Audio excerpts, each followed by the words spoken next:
আমরা অনেক সময় দেখি পুরান জাহাজগুলোর ভিতরে মানুষ এখন থাকে, হোটেল বানিয়ে নিছে বা কিছু। এই যে এগুলা,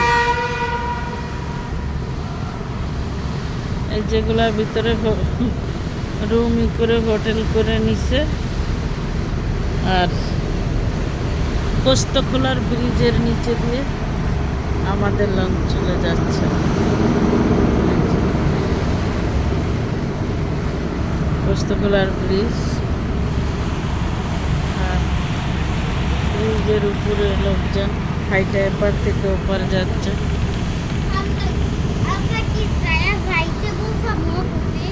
আমি তো জানি না, তুমি শোনা জানো, তুমি আরো কয়বার গেছো।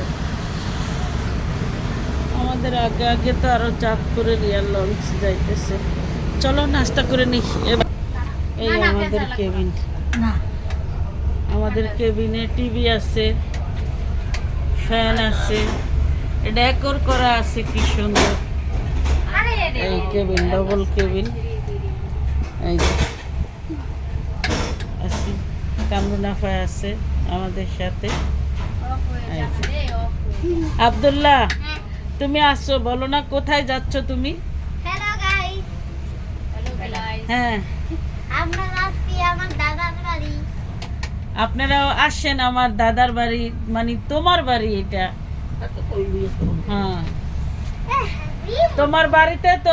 হ্যালো গাইস, ভিউয়ার্সদেরকে দাও না, ইনভাইট করো না, আসতে বলো না। সবাই আমার দাদার বাড়ি আসবেন ভোলাতে। মনপুরা নিয়ে ঘুরে আনবো সবাইকে। কুয়াকাটা, মনপুরা। তুমি কইছ না